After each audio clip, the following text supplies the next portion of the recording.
1 जून से देश अनलॉक हो रहा है। केंद्रीय गृह मंत्रालय ने इसकी घोषणा कर दी है। मोदी सरकार ने देश को अनलॉक करने का अपना पूरा प्लान जारी किया है। अभी तक के लॉकडाउन में स्टे होम, स्टे सेफ की बात की जा रही थी।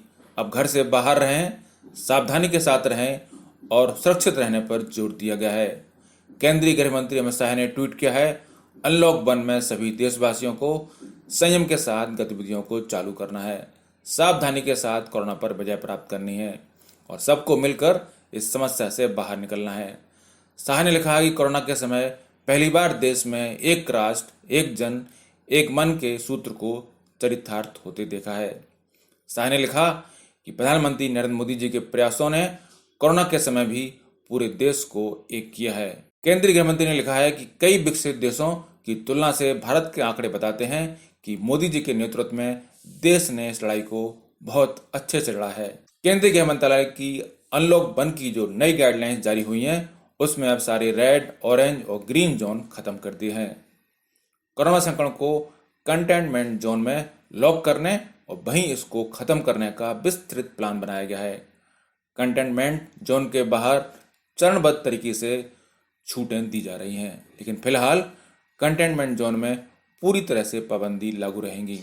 हालांकि जरूरी गतिविधियों की मंजूरी रहेगी। इस तरह लॉकडाउन के चौथे चरण के बाद केंद्र सरकार ने कई और छूटों के साथ, कई और रियायतों के साथ अनलॉक 1 की घोषणा की है।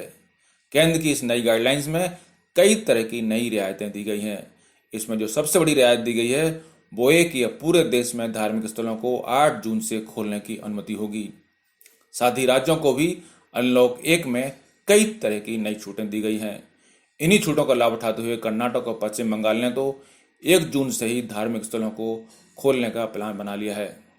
अनलॉक की गाइडलाइंस 1 जून से 30 जून तक पूरे देश में लागू रहेंगी। आइए जानते हैं कब क्या क्या अनलॉक 1 में खुलने जा रहा है।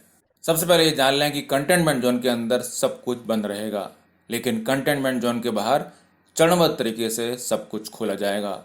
पहले चरण में 8 जून से धार्मिक स्थल, होटल, रेस्टोरेंट, शॉपिंग मॉल, नाई की दुकानें आदि खोली जाएंगी। हालांकि ये सब शर्तों के साथ ही खुलेंगे। 1 जून से जो चीज़ें अनलॉक हो रही हैं वो हैं होटल, रेस्टोरेंट, धार्मिक स्थल, शॉपिंग मॉल, सैलून। शादियों में 50 मेहमानों के साथ शादियां हो सकेंगी। अब रात 7 बजे से सुबह 5 बजे तक कर्फ्यू होगा। इसके पहले शाम 7 बजे से सुबह 5 बजे तक कर्फ्यू होता था रात में। सार्वजनिक स्थानों पर थूकने पर जुर्माना और सजा के प्रावधान लागू रहेंगे। दिन में बाहर निकलने पर आपको मास्क के साथ निकलना होगा। साथ ही ये कहा गया है कि सार्वजनिक स्थलों पर शराब, तंबाकू, गुटखा आदि का सेवन प्रतिबंधित रहेगा। बात करते हैं लॉक की, तो लॉक में अभी जो चीजें लॉक रहेंगी वो है cinema hall, gym, school, college, metro train, bar, theatre, swimming pool, सामाजिक राजनीतिक कार्यक्रम, मनोरंजक सभाएं आदि। इस तरह के सभी आयोजन, सभी स्थल और सभी संस्थान बंद रहने के निर्देश हैं जहां पर बड़ी मात्रा में लोग एक साथ एकत्र होते हों। ये थी अनलॉक के चरण 1 की बात करते हैं चरण दूसरे में। अनलॉक के दूसरे चरण में स्कूल, कॉलेज और शैक्षणिक संस्थान खोलने की योजना है। राज्य सरकारें स्कूलों और बच्चों के माता पिता से बात कर स्कूल, कॉलेज खोलने पर फैसला कर सकते हैं। अभी जुलाई महीने से स्कूलों की खोलने की कोशिश की जाएगी, पर इस पर राज्य अपने विवेक अनुसार फैसला लेंगे। जुलाई में तय होगा कि स्कूल खोलने हैं या नहीं। बात करते हैं तीसरे चरण की। तीसरे चरण में अंतर्राष्ट्रीय उड़ानों, metro rail, cinema hall, gym, swimming pool, entertainment park, theatre, bar और ऑडिटोरियम, असेंबली हॉल जैसी जगह आदि को खोलने पर विचार किया जाएगा। अनलॉक 1 में पूरे देश को खोलने का प्लान तो है, पर जैसा कि गृह मंत्री ने ट्वीट किया है, ये सब संयम और सावधानी के साथ होगा।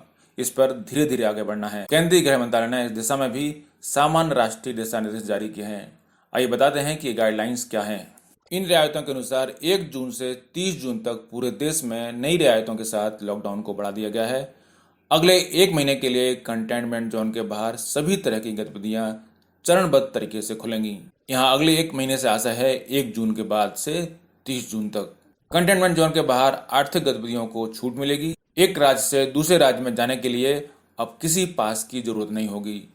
आवश्यक गतिविधियों को छोड़कर पूरे देश में रात 9 बजे से सुबह 5 बजे तक कर्फ्यू लागू रहेगा। फेस मास्क और सामाजिक दूरी के मानदंडों को अनिवार्य रूप से पालन करना होगा। गर्भवती महिलाएं, 10 साल से कम उम्र के बच्चों और बुजुर्गों को घरों में रहने के निर्देश दिए गए हैं। मेट्रो सेवाओं को अगले नोटिस तक बंद रखा गया है। अब बात करते हैं उन सावधानियों की, उस संयम की, उन नियमों की जो कि अनलॉक 1 में पालन करना होगा। सार्वजनिक स्थानों, परिवहन और दफ्तरों में मास्क पहनना अनिवार्य होगा। हर व्यक्ति को सार्वजनिक स्थानों पर 6 फीट यानी 2 गज की दूरी बनानी होगी। प्रधानमंत्री मोदी इस बारे में कई मौकों पर कह चुके हैं कि 2 गज की दूरी बहुत है जरूरी। बड़ी संख्या में भीड़ के जमा होने पर प्रतिबंध जारी रहेगा। शादी समारोह में 50 से अधिक लोगों को शामिल होने पर प्रतिबंध रहेगा। दुकानों में सामाजिक दूरी का पालन करना होगा। एक बार में 5 से अधिक लोग दुकान में खड़े नहीं हो पाएंगे। सार्वजनिक स्थानों पर थूकना जुर्माने के साथ दंडनीय अपराध घोषित किया गया है, जो कि पहले भी था। सार्वजनिक स्थानों पर शराब, पान, गुटखा, तंबाकू आदि का सेवन प्रतिबंधित रहेगा। अब बात करते हैं कंटेनमेंट जोन की। तो कंटेनमेंट जोन में लॉकडाउन फिलहाल जारी रहेगा। लॉकडाउन के 5वें चरण में कंटेनमेंट जोन में 30 जून तक सख्ती जारी रहेगी। कंटेनमेंट जोन में सिर्फ जरूरी सेवाओं की ही इजाज़त होगी।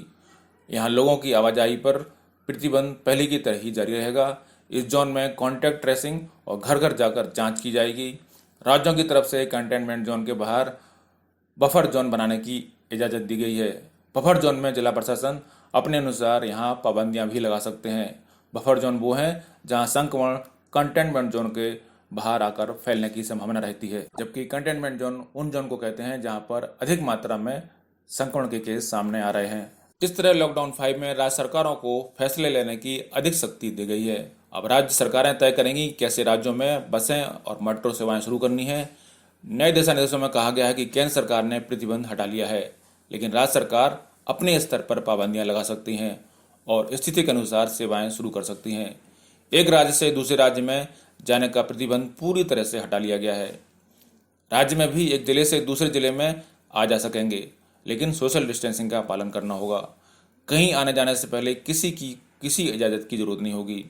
हालांकि राज्यों को अगर कहीं लगता है तो वह पाबंदियां लगा सकते हैं, जिसकी जानकारी राज्यों को पहले से देना होगा। 8 जून से धार्मिक स्थल, होटल, सैलून, रेस्टोरेंट को शर्तों के साथ खोलने की इजाज़त दी गई है। शॉपिंग मॉल भी चरणबद्ध तरीके से खुलेंगे। इसके लिए स्टैंडर्ड ऑपरेटिंग प्रोसीजर स्वास्थ्य मंत्रालय जारी करेगा। 8 जून से रेस्टोरेंट, होटल खुल जाएंगे। अंतर्राज्यीय वाहनों पर रोक नहीं रहेगी। राज्य चाहें तो इस परिवहन को नियंत्रित कर सकते हैं। स्कूल, कॉलेज और शैक्षणिक संस्थान खोले जाने पर फैसला सरकार बाद में लेगी। शादी और अंतिम संस्कार में पुराने नियम लागू रहेंगे। अंतर्राष्ट्रीय उड़ानों, metro, cinema, gym, swimming pool, bar आदि फिलहाल नहीं खुल रहे हैं। 65 साल से अधिक उम्र वाले लोग, गर्भवती महिलाएं, बीमारियों से ग्रसित व्यक्ति और 10 साल से छोटे बच्चों को घर में रहने की सलाह दी गई है। 30 जून तक नाइट कर्फ्यू जारी रहेगा।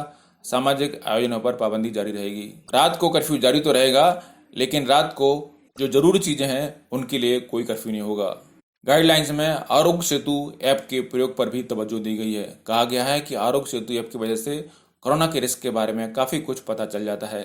ऐसे में सभी दफ्तरों को कहा गया है कि वे सुनिश्चित करें कि हर कर्मचारी के मोबाइल में आरोग्य सेतु ऐप लागू हो। जिनके पास भी स्मार्टफोन है उन्हें आरोग्य सेतु ऐप को डाउनलोड करना अनिवार्य किया गया है।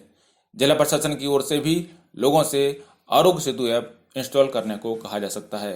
तो बता दें कि कोरोना वायरस संक्रमण को रोकने के लिए देश भर में लॉकडाउन का चौथा चरण लागू है। लॉकडाउन को देश में लगभग 70 दिन हो चुके हैं। चौथा लॉकडाउन 18 मई से 31 मई तक के लिए लगाया गया था। ब्यूरो रिपोर्ट, पत्रकार टीवी।